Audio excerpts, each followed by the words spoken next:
when I have anybody do a 2 for 2 on this channel. The last time I had you on this channel, I think you and I were talking about our good buddy Stafford Sands. And and the control that he had. I think you were elaborating on other individuals who ultimately had control over the Bahamas as well, or the banking industries, and what's been going on in the States. Because as these things are coming to pass, you know, I think a lot of people are becoming conscious as to who controls what and how the control they have has not left the Bahamas and has not left the States. Now, the people who are controlling the world currently still come from, you know, that old money or that slave money or things like that. And remember the last time I was on, I spoke about the Rothschild family connection to even the enslavement of my ancestors in the Bahamas, in Jamaica, in Trinidad, and the entire English-speaking Western Hemisphere at that time. You know, the Rothschilds gave the British government at the time the loan that was required to compensate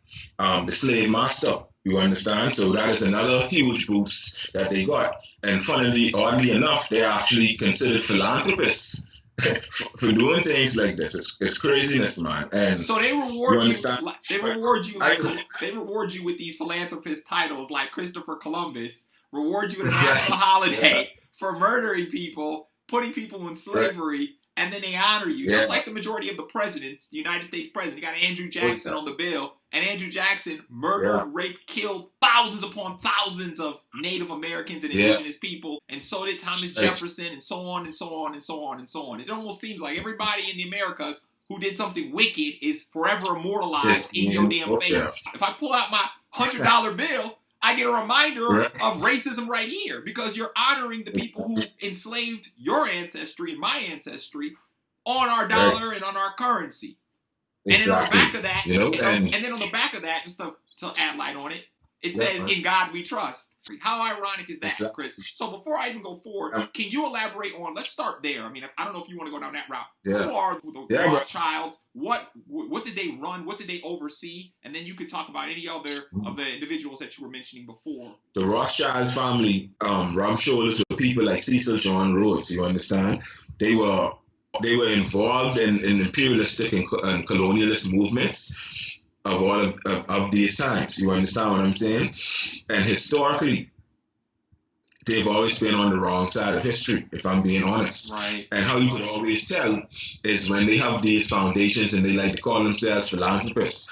And that's why I laugh when you were saying, like, it's almost as if they kind of suss out the worst of the worst, you know, and they make these people into heroes. And going into what I really come here to talk about too, the Bahamas is literally the face of that. It's almost like we look for the worst of the worst and make them national heroes. And recently, you know, people like Godfrey Kelly were knighted by the Queen, made national heroes. People like Roland Simler, and I can get into all of these people. These were the counterparts of people like Sir Stafford Sands. You understand what I'm saying? All of their wealth in one way, shape, or form goes back to nefarious practices. And when you look at our economies today, these people have monopolies on certain industries. You understand? They own like the biggest import-export companies. Some of them actually own the ports. You understand? The moniker for them for a long time was the Bay Street Boys. The reason being is because, you know, they locked down Bay Street, which was the economic hub. Black people weren't even allowed there unless you were working there. You had like the Savoy Theater that was segregated.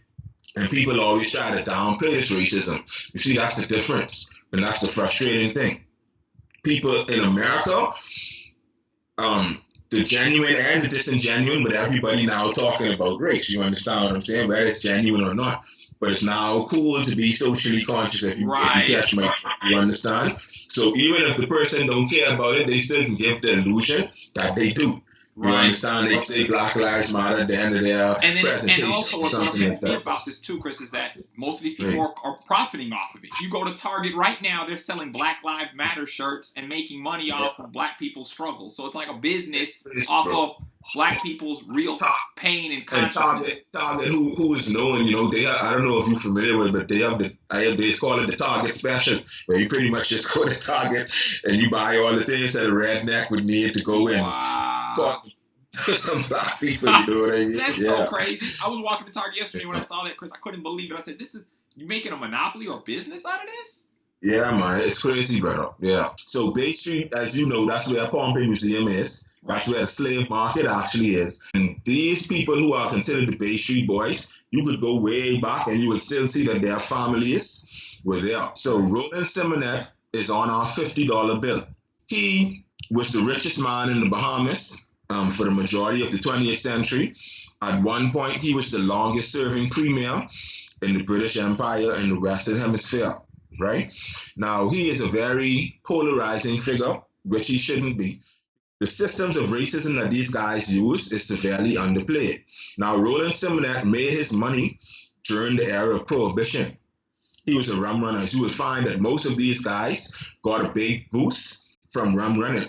Slavery and those years leading up to the 20th century is almost like they are not spoken about in Bahamian history. You understand? And many of these families, their clout and their wealth is actually rooted in something called the truck and credit system and all of the different modes that it function. And that is our equivalent to the sharecropper system, to the land tenure system. You understand what I'm saying? And people like Roland Simonet, these were the guys that benefited from it. So, for example, during the rum running era, say I the guy who owned the ship, and you just a regular black guy, and I'm one of the quote-unquote Bay Street boys, you understand? And what these guys would do, and I'm talking about Simonets, Lightborns, Pritchards, the Greeks that came in and controlled the sponging industry. They did this with the pineapple industry, the citrus industry, and they did this on the island where my family is from as well. You understand? And so people like Roland Simonet, they would actually, I would say, well, you know, I go in on my boat. I own these boats. You understand? Now, I'm going to give you what they call payment in kind, not in cash. They passed this in law in Parliament. And all of the people in Parliament, all these guys, somewhere down the line, are family. You understand what I'm saying? Something like their grandparents, his brother and sister, stuff like that. Even in the late 1700s, when Governor William Wiley wrote about it, he said that all of these guys, or at least third cousins or less, you understand what I'm saying? And the way that they exploit. Now, as a part of his own political propaganda, because the loyalists were the ones who made the Bahamas even more racist than it already was. But that part of what he was saying is actually true. Let me interject, Chris. So what you're saying is this gentleman, Roland, was a rum runner. He came to the Bahamas, and predominantly his business took off because he was bringing rum to the Bahamas. He didn't come to the Bahamas. His family always been here. Oh. His family always been here. Yeah. His family, you will trace the Simonets all the way back. He's descended from the Simonets and the Weish. He's descended from a very prominent slave owner in the Bahamas by the name of James Weish, and on the other side by the name of Dennis Simonet. So Simonet pretty much was in the Bahamas, born and raised there, but his family lineage and his money comes from slavery. His ancestors ran slaves in the Bahamas. Yeah, well, his father, they were preachers, but the family, a man by the name of Dennis Simonet, was one of the major slave owners. And so in the Bahamas, because there was a small population, only one person really needed to own the slaves, you understand? But his father was a reverend in an area in the Bahamas where they used to have separate entrances for white and black people. They descend from an area known as current Eleuthera, you understand? And this is a well-known, very racist area in the Bahamas. Any Bahamian who watching, I think, would agree. And you probably have one or two Bahamians telling you stories about these regions in the Bahamas as well. And I encourage any Bahamian. What's the name of the region? Current Eleuthera, Spanish Wells, and stuff like that. It's not to say that it's not welcoming to tourists, but historically, you know, they do have a racial history and a very racial problem. You know, I can leave it right there because I don't want to chastise any of the regions and cause. You understand what I'm saying? Yeah. And then they'll try to silence you as well or something like that. Right. Yeah. And see, I don't want, because they do have some good people. They have black people who live in these places who depend on tourism and all of these things. Right. You know, they also control the fishing industry. You understand? And so there are huge restaurants in Canada, even well-known household restaurants in America that they provide lobster for, that they provide fish for, and they have a monopoly on these fisheries as well. Now, all of these families, in one way, shape, or form, go back to slave-owning families, go back to families that always held political clout in the Bahamas. You understand? So when you bring it now, let me explain to people how the truck and credit system works, because this is very important, and especially for Bahamas, because this is an aspect of our history that's rarely spoken about. So I the rum runner, I have the boat. You poor, you black, you need to go and you have skills on the boat. So I say, yeah, you pay you in kind, not cash now. So I give you some clothes, I give you the cheapest flour. Remember now, flour is key. I give you the cheapest flour in my cupboard and all that stuff, right? Interjection. So when you're paying somebody in kind, they're not giving you cash. They're just going to say, we're going to allow you to work. So the man was literally saying he's going to hire local Bahamians to work for him, but he's going to pay you by buying you clothes. He's not giving you cash. So you already entering into this contract in debt, right? Then I charging you to be on the boat. I charging you for the food you eat on the boat. Mind you, I only giving you one little cup of grits with butter in it. But I charging you like I feeding you fine cut lamb shanks. You understand what I'm saying? This was common. If there's a magistrate that was in the Bahamas, his name was J.W. Powers, surname was Powers, and he writes extensively on how this truck and credit system works. And he said 99% of cases were like this. He said the only fair case that he ever saw that where whites treated blacks with the truck and credit system was in some of our southern islands where they were raking salt. And then they wouldn't pay them, they would pay them in kind and then give them salt. But our salt was so productive, and this goes back to slavery as well. You understand? As I explained in our first show, that the Bahamas produced salt during slavery, and the Bahamas is still one of the major salt producers for Martin Salt Company, who is not directly connected to slavery. But of course, they have inherited some of the benefits of an industry that was founded even before Christopher Columbus was here, some would argue. You understand? Because even our indigenous population traded in salt with their neighbors to the south. And of course, Bahamian salt was even traded in the New York Stock Exchange. But this truck and credit system, so I take you out on the boat, I charge you for all this stuff. So we collect some sponges, we catch some turtles, we catch some fish, and then I have to go and give it to the sponge exchange. But me and the fella in the sponge exchange, I married to your cousin, or, we white, so we on the same team. You understand? And of course, me and you split this much. And at the end of the trip, you owe me more money. Because they're charging you. They're charging you for every little thing you're in. So just to run this home, Chris, make it clear. So the guy, Mr. Simonette, right? That's how you say his name. Yeah. Mr. Simonette. Roland. Yeah. Roland. He's just one of them now. I can call some other names too. Just so the viewers can simplistically get it. Roland's ancestry comes from slavery. He created a rum runner organization, and what a rum runner is more or less is they have a boat. Yeah. They have a boat, and then they would hire locals in the area on the boat, but then have them sign a contractual agreement where you're not paying them in cash, but Roland and his organization will pay you in kind, and kind is them giving you food, them giving you clothes, them allowing you to stay on the ship, and them giving you a job.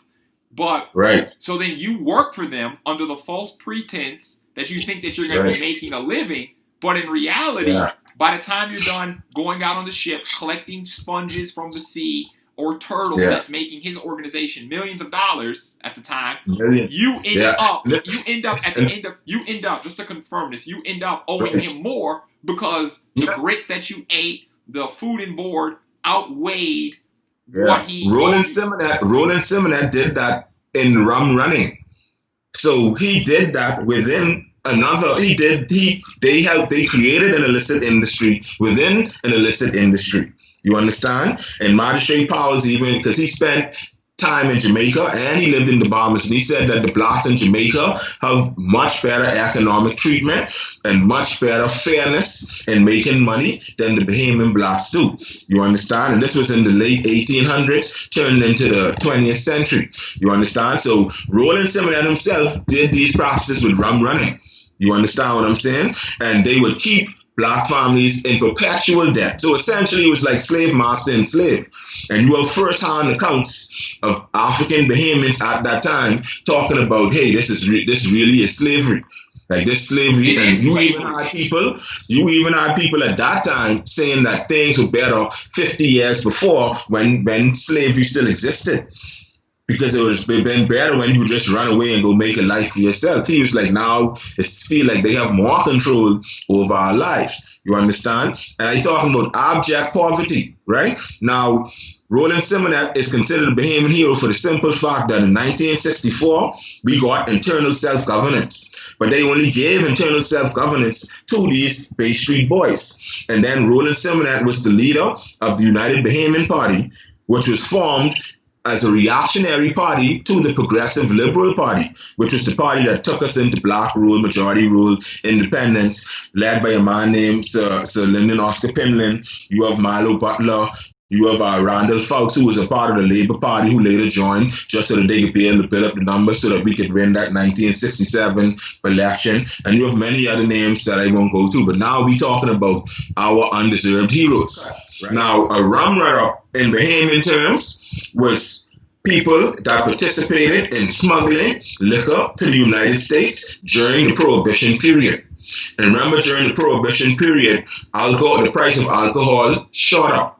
You understand? So you have places like the famed Grey Cliff restaurant, and you could actually go there. They have information about it, It ain't like they're trying to hide it, you understand? Because it's a part of their history. But the sweetheart being the mistress, not the wife, but the mistress. We call that sweetheart in the Bahamas, right? Of Al Capone was the owner of that building.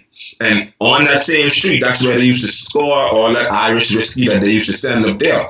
You understand? Roland Simonet was also the business partner of the infamous Al Capone.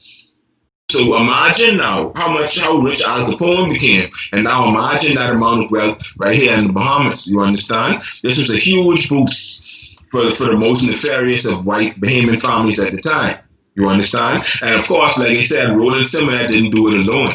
He really got a lot of his clout from that rum running era, even before that, during the truck and credit system. And then he used that same truck and credit system on his rum running ships. You understand what I'm saying? Then you have people like Bill McCoy, who were famous gangsters and rum runners. They used to spend all their time here in the Bahamas. Smuggling rum from the Bahamas and bringing it to Chicago and the States so that way they can increase the hustle. He was into illegal activities. And then he also had a business in the Bahamas in order to make himself, like all of these gangsters do, to make it look like their business is credible. But on the reality is the books will say otherwise. They're actually doing illegal and violent activities on the side. He was just made a national hero about 2 years ago.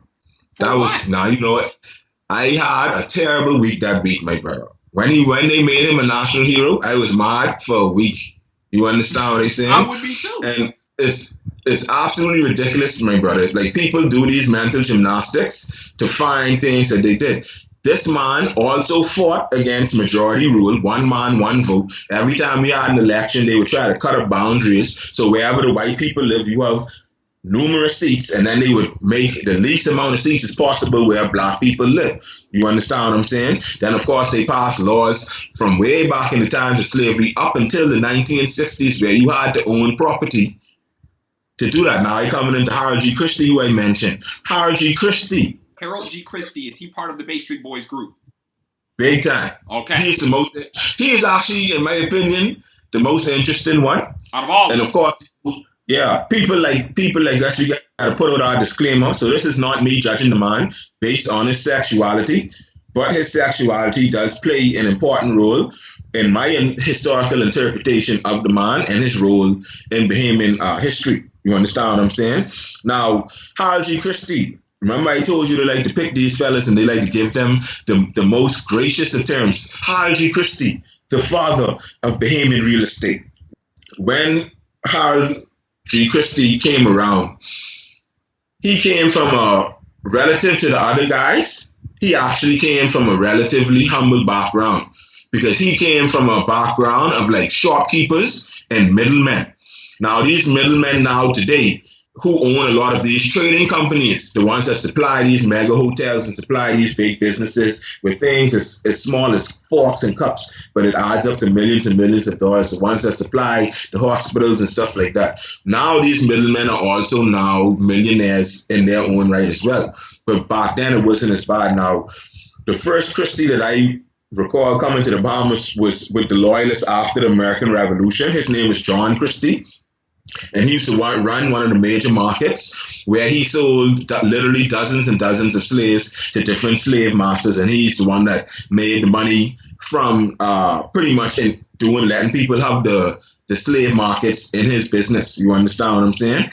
Now, if you fast forward now, Harold G. Christie is one of the most nefarious characters in Bahamian history, right? So first of all, he was a homosexual.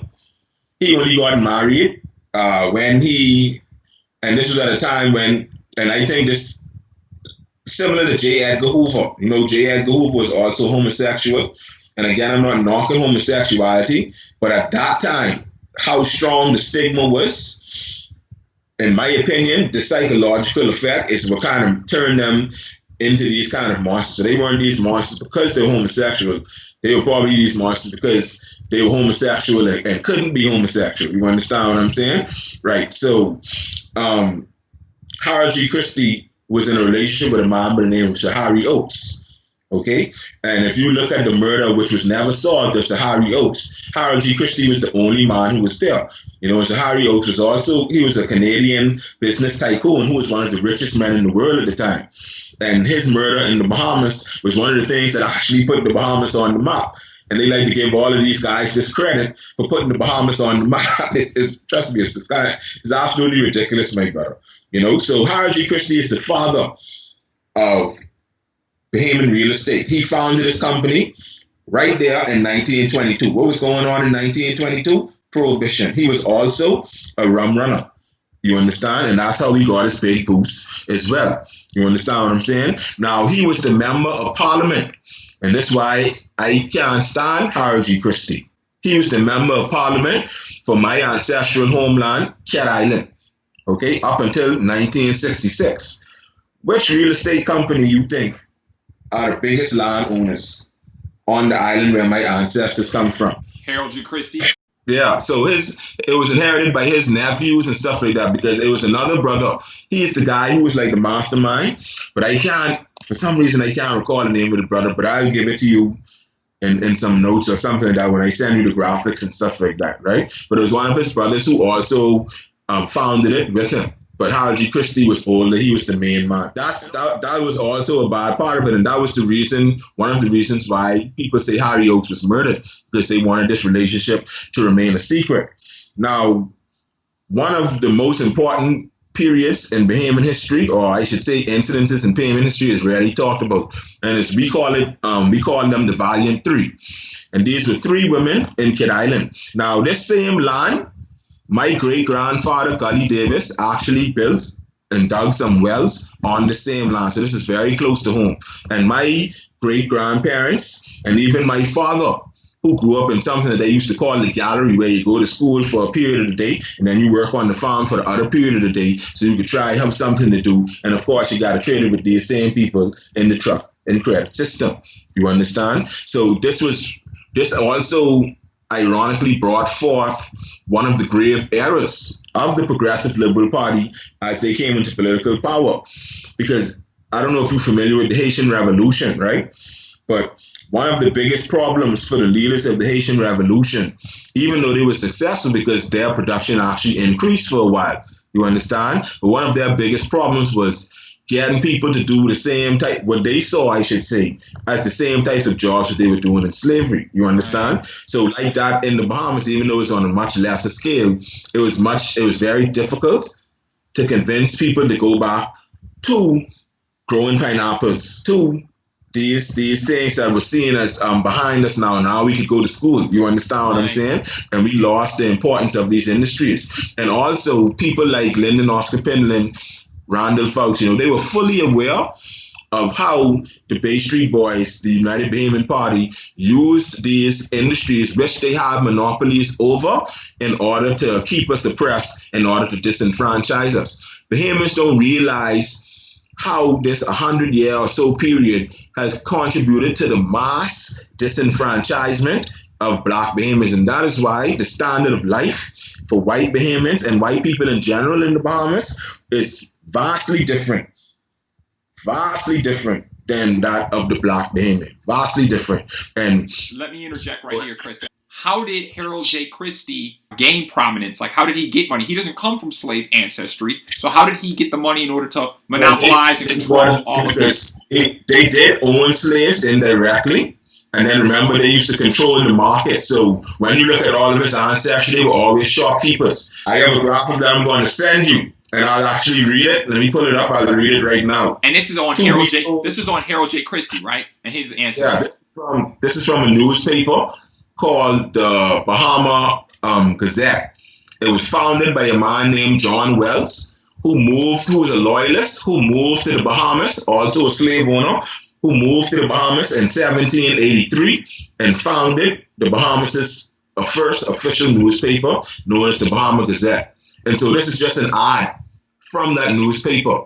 Okay, so to be sold on reasonable terms by John Christie at his store on the Bay. That's Bay Street today, downtown where you were. And remember when you came into the museum, I was telling you, no, not even now. The Bay Street Boys still exist. There's not one Black person own no property in the corporate centers of Bay Street. You understand? We own one or two things on East Bay Street. So where you and I were when we were walking, and I have the footage of that, when I was walking, right. No Black person actually owns any of those industries out there. No, hell no. As a matter of fact, well, I know I probably get in trouble for this one, but a lot of them, I ain't calling none of these names, but if you see and you go there, then if you come to the Bahamas, right, we an island, cultural island, you wouldn't expect to see a lot of those shops that you saw downtown. Right? Exactly. Right? And some of these shops that you're seeing, they have like 8 branches on a stretch of street that's literally less than 1 mile long. And then when you go to these shops, most of them don't have people in them all the time. But they ain't like these shops that always selling stuff. They selling things like jewelry and stuff like that. So how is it that these shops are able to survive so long? But of course, many of these shops, they pay rent to the same white oligarchy that we have now. Some of the buildings are actually owned. A lot of them are actually owned by people from New York of Jewish descent. You understand? So, and a lot of them are also owned by Greek Bahamians, especially right there by the cruise ship. So all those buildings in the back there by the cruise ship. And when you come back, remember you are at Market Street.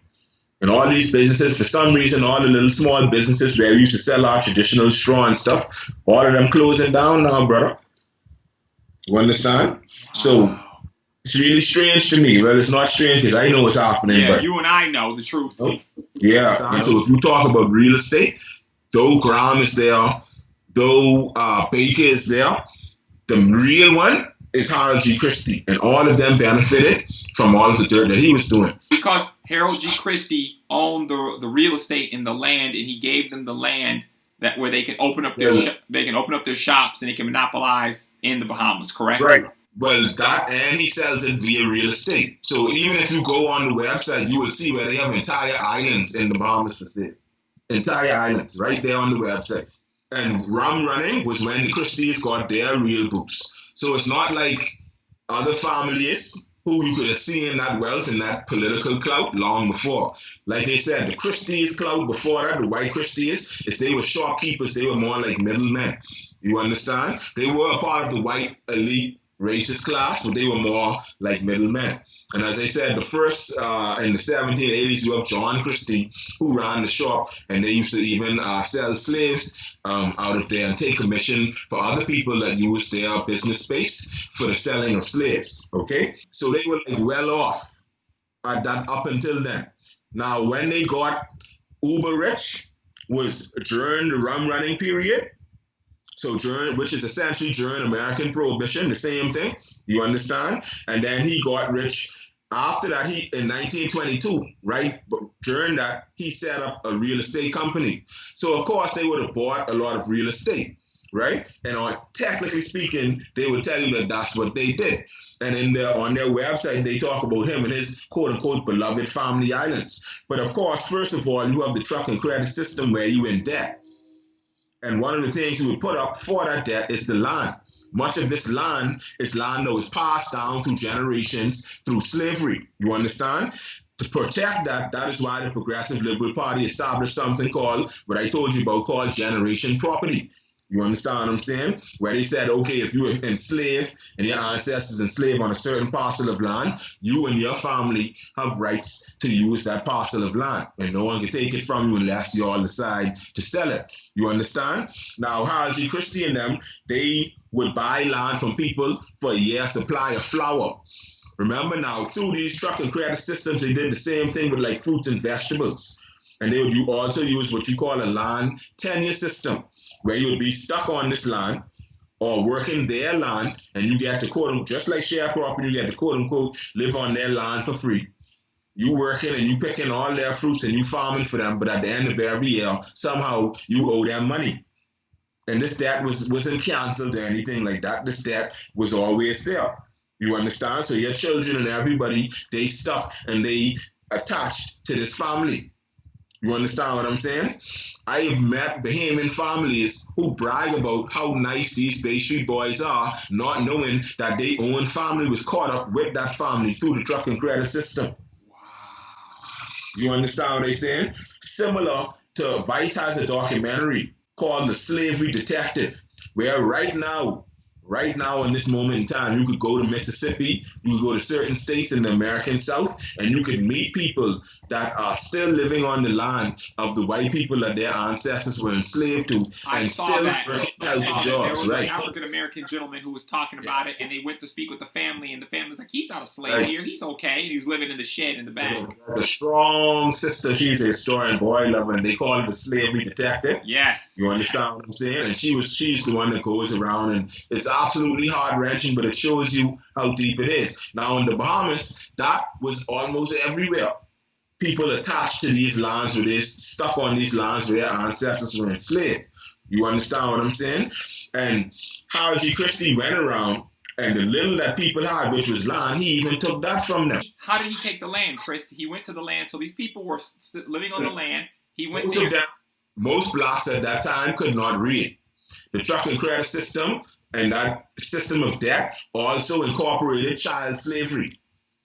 My father was a child when he worked fields in Kid Island. My grandparents, my great-grandparents, you doing this from, you could walk from, you could pull weeds, you doing these things just to help work off the debt and to make a little bit of money. Then when they quote-unquote pay you in kind, you know what we used to do? As soon as they pay you in kind, we used to go, so they give you one little buy a thing and they give you this, they be going to sell that just so we get the cash to buy the real necessities that we need. And they do exactly, and guess where we got to go to buy it? Back to them. You understand what I'm saying, brother? It's absolutely crazy. And when anybody, well, like I said, to be fair, it's changing now. But Chris, those of us that speak about racism, we still get a lot of backlash in the Bahamas. You know? I can bring this all home. Right. Contextualize it. So Harold J. Christie, his family owned shops where in these shops, they would sell slaves out of these shops or rent out their shops so slaves could be sold. So then they made money from that. Then after they made money from that, the wealth passed down to him and his family, and then Harold J. Christie himself from his father and his great-great-grandfather. And then from there, they got into rum running, which was illegally selling booze to the Americas during the Prohibition time. Once he received all this money, he used all of this money to finance, again, a company run by illegal money to finance the real estate company. And with this real estate company, he sought out all of the land that was run by Bahamians who inherited this land due to slavery. And then because a lot of the Bahamians couldn't read because their ancestry came from slaves, he took advantage of them, put them in the same system where you owe him and he's going to buy the land, but allow you to work on the land, but in return, you're going to owe him back. And your dad worked on those lands as well, too. Is that correct? Yep. Most people who come from these family islands, they will have grandparents who will tell you, I can actually share a song with you because I noticed that somebody asked me about the music that I like, and that music is Rake and Scrape. One of my favorite artists is a man named Phil Stubbs. He's right there from the same island of Kid Island, and he have a song called Turn the Key, right? And he's actually talking about his childhood and his experiences in Kid Island. And the song is pretty much about them working the fields, and Turn the Key is a African symbolic expression for, let us, and then say, let me go in. So, and they use all the different terms for let me go in. They talk about going to church. They talk about having fun catching crab. They talk about being tired after picking cotton and picking their stuff for them in the field all day, putting it in the barn, turn the key to lock the barn, turn the key to open the barn to get the food, and be picking this fruits and vegetables for them. You understand? So, to close on the Harold G. Christie situation, one of the main things, and this will give you a good idea of how he operated. And this was during the UBP. So the Bay Street Boys formed the party in 1956 called the United Bahamian Party, which was pretty much an almost all whites, the oligarchy trying to keep political control. Many of these guys related to each other. Now, remember now, he was the member of parliament up until 1966. And this incident happened in the early 1960s. Oh, that's right. That's right. Okay? I forgot. He was in parliament. He was in parliament too. So he was in. Exactly. He was in political office. So not only was he corrupt, he was in a seat of power where he can pass legislation and laws. So you the member of parliament and you the biggest landowner for And what a conflict of interest! What a conflict of interest! And the big problem is, I sure a lot of Bahamians know that what I'm talking about, and they could look at these places and see what I'm talking about. But the problem is when we, not to say it's not justified, but we, in my opinion, place far too much blame on black leaders, on our modern black leaders, because we don't understand the historical implications. And mind you now, many of our black leaders come from the same places I'm talking about right now. You understand what I'm saying? So it's absolutely crazy. And so Lyndon Oscar Pinland gets blamed for drug trafficking in the Bahamas. But Roland Simonette, Harold G. Christie, Godfrey Kelly, and I can call some other names. We can go to Godfrey Kelly next, right? Because he involved into the story they're talking about too. Godfrey Kelly became the member of parliament after Harold G. Christie, and he also oversaw the stealing of lands that belonged to many people, including some of my own family members. You understand what I'm saying? So yeah. So you have a story called the Valiant Three, and it was 3 women from Kid Island. This is how they used to function, and essentially they were working these lands. Harold G. Christie was the MP at the time, and essentially they stole this land from them using the same methods that I talked about. And most of the people there were kind of ignorant. Nobody knew what was happening. You understand? So one of the names of 2 of them, I lost the third name. One was Adeline Ambrister. She actually passed away in August 2 years ago. Another one was named Eunice Roll. And another one, her surname was also Road, all right? And these women, because they were protesting the taking of their land, they were pretty much stolen away and imprisoned, taken in Nassau, stood trial, and they were in prison, and hold in contempt of court even. You understand? So all of these guys used to rub shoulders. H.G. Christie was the representative, but H.G. Christie them owned some of these lands to this day. When you look at 2 areas in Kid Island, just one example. This is one example in one small area in the Bahamas. You understand? And I encourage anybody else to put what they know down too, just so we can get to the root of this. But these people, you have Pigeon Key and you have Hawk's Nest in Kid Island. You understand what I'm saying? Both of these were acquired by Harold G. Christie and then sold to the people. Hawk's Nest and Pigeon Key, they are some of the prime real estate on planet Earth. The most expensive places to live. You have like the former Prime Minister of Canada and all of these celebrities, many of the uber rich billionaires are living in these areas. And if you see how the rest of the people in Kid Island live in, you wouldn't know what to do. All of this was firmly implemented and put well in place before black people had any political control in the Bahamas. And it's still like that to this day. right? And so he's the so-and-so father of real estate. And it's so sad because it's like an evil genius, because we have to be so careful in lashing out at colonial sentiments and stuff like that, because what is our number one industry today? Tourism.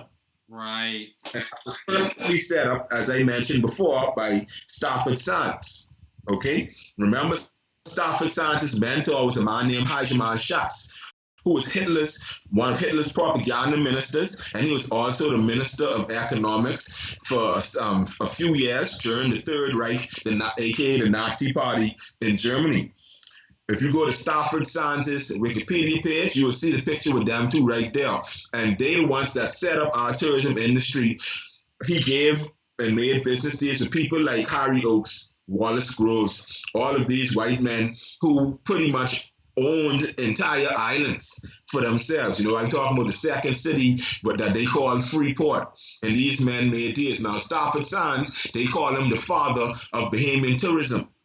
The man never served a cup of coffee to nobody in his life. And of course, you guessed it, his ancestry on almost every side of his family also goes back to slavery.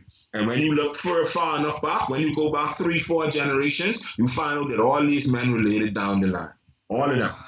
Every last one of these guys. It's like a mini royal family conspiracy going on here in the Bahamas. You're saying the Bay Street Boys, in some way, shape, or form, are either married or part related. All related, my brother. All. And see, when you in debt, of course, if you in debt, if you in debt right now, and someone say, hey, go to jail or give me a car, you giving them that car. You don't even think twice about that, brother. You understand what I'm saying? Especially back then, bro. And for the truck and credit system, for the Bahamian that was on the ocean, the truck and credit system was far, far, far worse. And what we love to do, and this truck and credit system is nothing new. The wreckers used to use this truck and credit system long before it was even called or recognized as a truck and credit system. You understand what I'm saying? Just for the viewers at home, it's called the truck and credit system, like a dry truck. No, well, you have truck system, and then you have the credit system. The truck system is paying somebody in kind instead of with cash. It's supposed to be of the same fair value and blah, blah, blah. And then the credit system is me paying you in advance. Well, here, you see, let me give you these clothes, let me give you this little piece of bread and this thing. So when you come on, and then you come on the boat, and that's the credit part of it. So we call it the truck and credit system. You understand? But it goes by different names in different places. But that is the most specific name for us. For people who are looking for more information on it, you have a book called 1010, the Bible 10. Reiterate that, Chris. 1010, the Bible 10. It's a Bahamian book written by a psychologist named Timothy McCartney about African religion, actually. But in a section of that, in the first chapters, he talks about Bahamian history and the aspects of it that are kind of overlooked. Even though he is not quite there, because he also uses the term I hate, benevolent slave master. He tries to downplay. You will actually see what I'm talking about. People downplaying the racism. However, he goes in on the truck and credit system. Probably because this was written in the mid-70s. By then, he was in his 40s or 50s. So he would have probably seen it or maybe even experienced it as a young child. Godfrey Kelly also became the Member of Parliament for Kid Island. Godfrey Kelly was like one of the young hotshot playboys of their group. You understand? He was an Olympian, and he represented the Bahamas and Great Britain, I should say, in the Olympics throughout, I think, the late 50s and early 60s. You understand? So that was why he was so popular and I actually have a great auntie, my grandfather's sister, who's still alive, and she still loved Godfrey Kelly.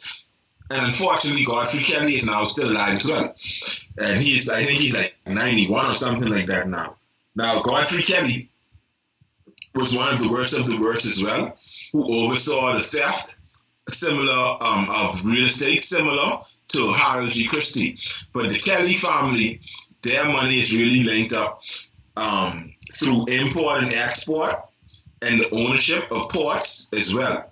And the Simonet family is also intertwined in that as well. So if you look at some of our ports, some of the shops that are near the ports and all these things, they are owned by this family. You have like the Betty K Shipping Company, and all of these things actually connected to the same Kelly family, and they were some of the major beneficiaries of this trucking credit system.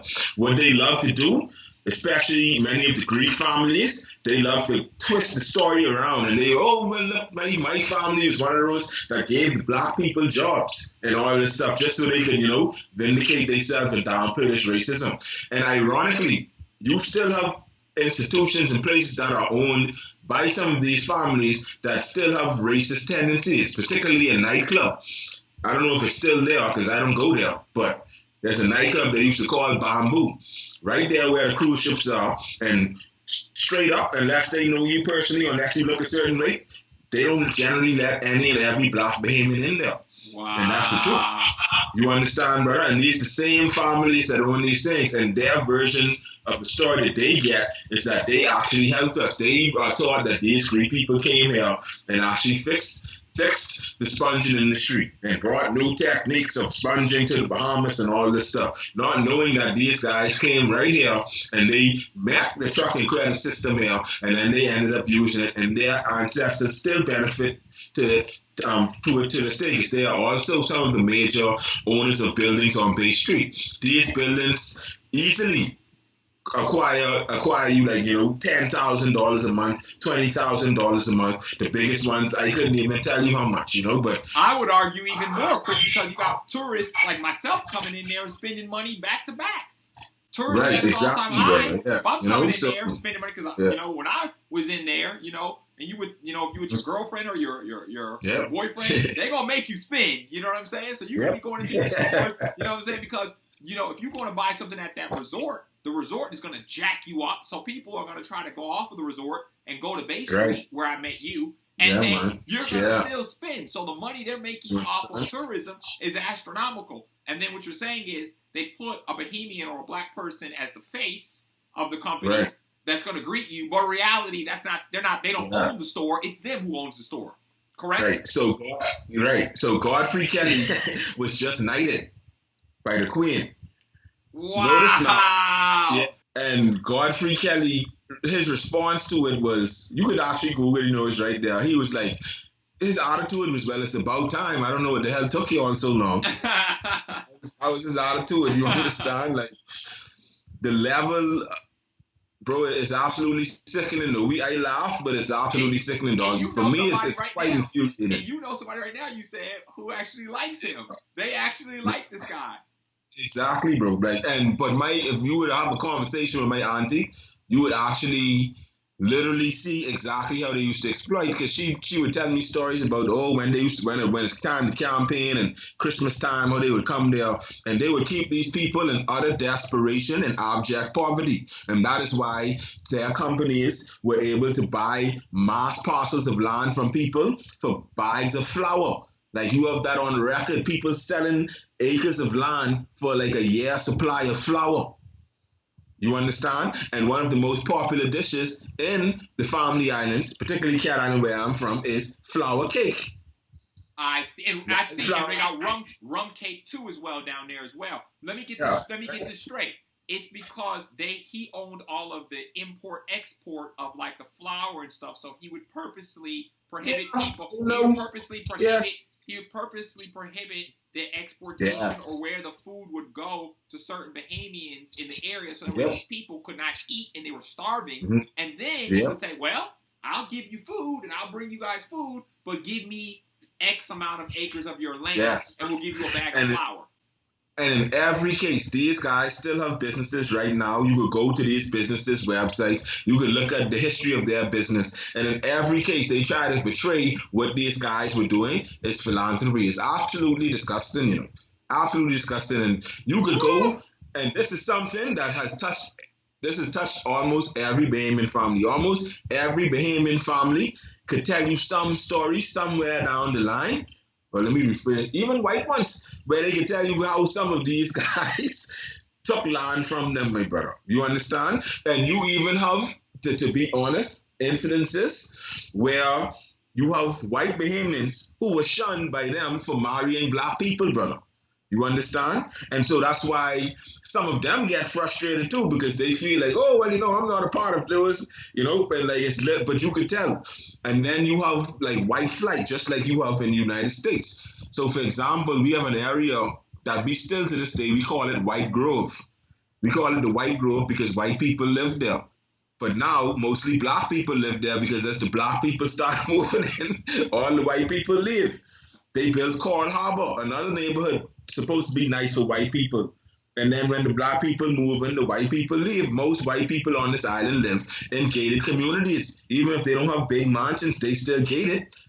You understand, my brother? And only the ones that want to amalgamate, the ones that truly, relatively speaking, are not racist, you understand? They are the ones that you see in other areas and that have amalgamated. You understand what I'm saying? One strategic thing that a lot of people try to do, too, is they would say, oh, well, it's not really about race, it's about class.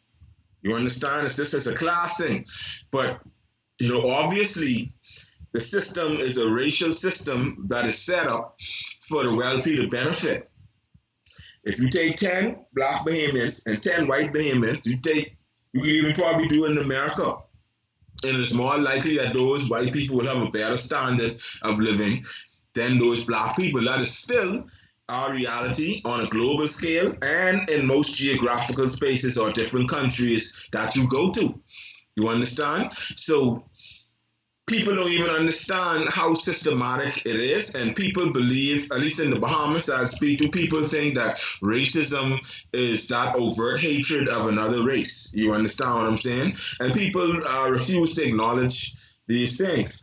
And if you were to review the slave registers of the Bahamas, see who own a lot of these slaves, you would still see some of these names that are very popular today, that own some of the biggest companies. Another industry that they have a monopoly on in the Bahamas that is also rooted in rum running are the insurance industries.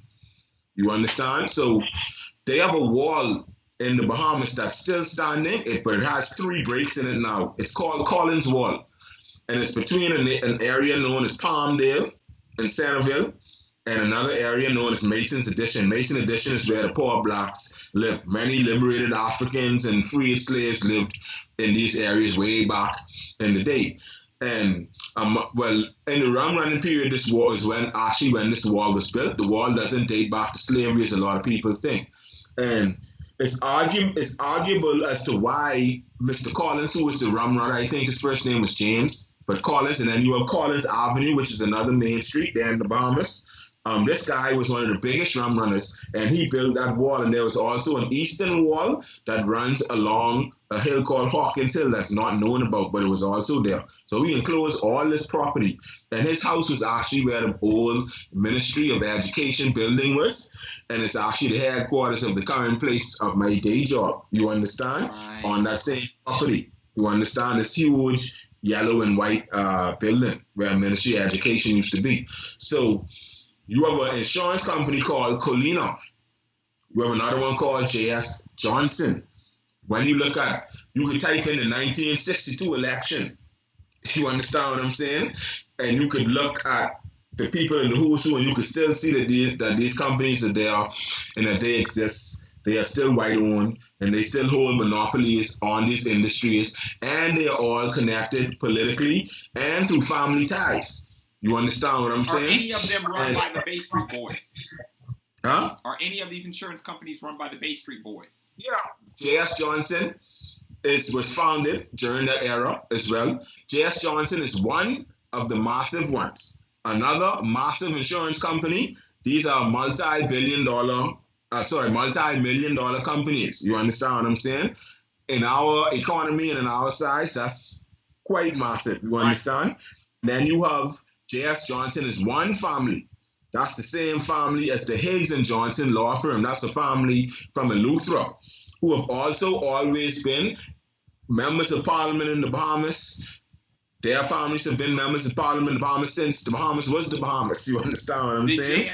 J.S. Johnson's family lineage owned slaves as well?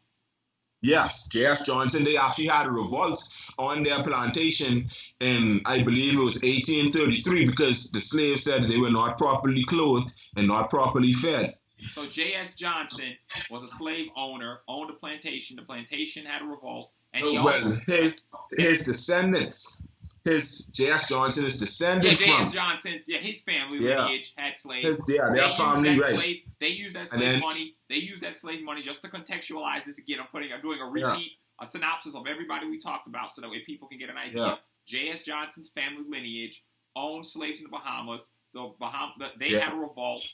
But the money that came from slavery, he used to finance the insurance companies in the Bahamas and became a multi-millionaire. Became a multi-millionaire. Let me reiterate that. Yeah. And then with that money, he used this insurance money to fund all of his other buddies as well.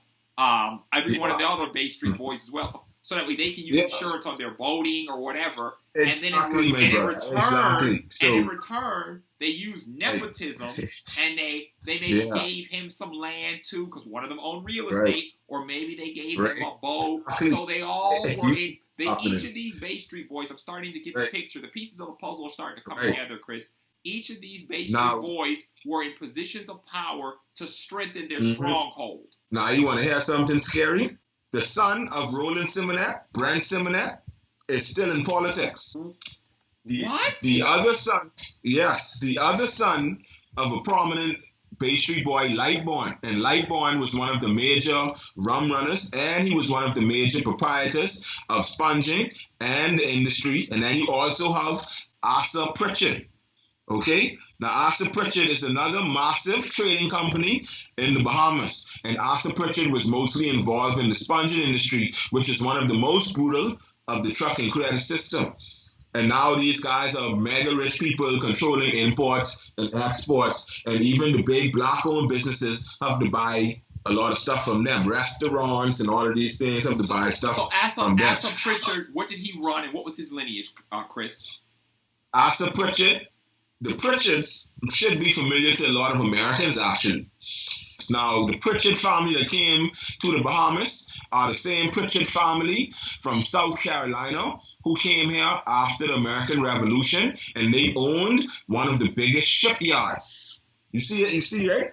From the 1700s, they owned one of the biggest shipyards. To this day, they still involved in shipping. And during that period, they were involved in rum running. They were involved in sponging, anything that had to do with the ocean. And of course, Magistrate Powers. Remember now, Magistrate Powers, a lot of my sources, this guy he came to Jamaica and he came to the Bahamas. And he lived here as a magistrate. You understand? He was racist himself, but he was that different type of racist. He was like the lady who wrote Uncle Tom's Cabin. When they being super racist, but they think they being nice. You understand what I'm saying? Yeah, like that, right? So he was like one of those type of guys.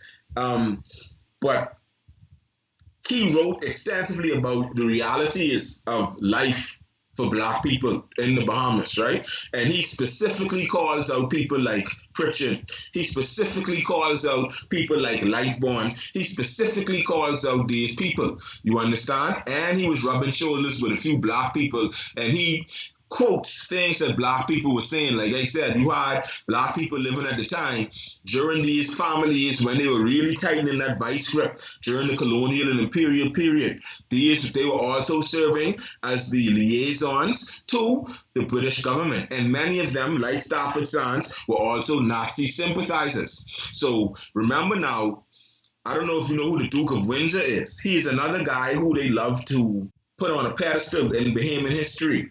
Right? The Duke of Windsor is actually King Edward VIII, a.k.a. the Nazi king. And he was kicked out of England because he was a Nazi sympathizer. And after the Nazis had conquered France and it seemed that they were going to come after England, they was like, well, we got to get this, because they wanted to put, if Hitler had won and defeated Great Britain, he would have put King Edward VIII on the throne. You understand what I'm saying? King Edward VIII, to run away from that, they came and they appointed him to be the governor of the Bahamas. You understand what I'm saying? He is the one who organized a lot of those farming contracts where Bahamians went to America to farm and all of these different things. As a matter of fact, that is how Sidney Poitier got to America, through one of those contracts. A lot of people have the feeling that they've only continued that. And in a lot of senses, that's true. But at the same time, we must all never forget the gravity and the level of what these men were doing. And there's no modern black leader today, regardless of party, regardless of partisan loyalty, regardless of religion, who is anywhere close to us being as bad as these men who have historically added to the mass disenfranchisement and in many cases the murder of many of our ancestors. You understand? Like millions, these people used to millions of your ancestors, Chris. Millions. Yeah, but you understand, right? And these were the guys that, you know, were British. When we got independence, what do you think happened? They rose up and they were talking about defecting from the Bahamas. These guys, every single one of them without exception, if you look at their families, if you look at their representatives during the time when we were getting independence, during the time we get majority rule, these guys, some of them wanted to defect from the Bahamas. Stafford Sands left the Bahamas. You understand? You had, when after slavery, well over about 70% or so of white people left. When we got independence and majority rule, 50% of white people left. You understand what I'm saying, bro? So people really don't understand that the Bahamas is actually incredibly racist. For some reason or another, we just don't like to talk about it. And I understand why too, because it is different here. We do have a lot. First of all, defining whiteness in the Bahamas is complex. As I explained earlier, you have people in the Bahamas who are white only in the Bahamas, and they think they white, and only when they go somewhere. The Rashida Jones example was a perfect analogy. Right, exactly. You understand? And so these are things like I remember specifically like when I went to school in Canada. You know, I would have like white friends, you know, in Canada, and like sometimes they would like pull me on the side, and I remember this happening a few times, and they would literally ask me about quote unquote white Bahamians who are up there too, and be like, what ethnicity is such and such a person? And I'd be like, oh, and I just laugh and be like, well, right. You know, and we a term that was actually coined by the new whites that came from America called Conky Joe. In the modern sense, Conky Joe essentially means white person that really ain't white. Right. That's what it means in the Bahamas, essentially. You know what I mean? And like it's like, especially among historians, amongst people who are a little more socially conscious, some of us love to kind of throw the word around because it's really a cry for a lot of them to come home. You understand? Right. Because in the Bahamas, we just a small dot population-wise, even when you compare us to the size of the diaspora. Right. You understand? And so we have to conform to what the rest of the diaspora is doing. You know? So though you maybe could pass as white in certain circles in the Bahamas, when you leave these shores, you ain't white no more. Nope. And me and you be the police officer can treat you the same way as he can treat me. You understand? Like the same thing. It ain't gonna be no difference, brother. You understand? Chris, so thank you so much, man, for this amazing interview. I don't want to take up any more of your time. This was amazing. I mean, this was one of the best presentations I think we've ever done on this channel. So much knowledge, so much jewels, you know, to identify these people, because I didn't know how deep rooted this went, you know, and it's really horrifying to hear that these people controlled everything that was going on in the Bahamas. And you know what's even more frightening is that these people are still in control. This would be an infinite venture for me and you to explore if we even looked in the Americas on how many organizations, how many companies are still run by the blood, sweat, tears of the slaves in the past. It's really frightening when you think about it. So thank you so much for this brilliant presentation and showing us and sharing with the viewers your unparalleled research, because this has been not only thought-provoking, but, you know, very enlightening as well. Right. Thanks, brother. I appreciate it, you know. And I'm sure we can be in touch and do some more. Let's go and work together. And trust me, we've only skimmed the surface here today. there are many more families that we could delve into that own many more industries like food store industry. You understand what I'm saying? Even the tugboats that you see put in the cruise ships, like all of these are very much tied into these old oligarchies, these industries that you don't see Bahamians in.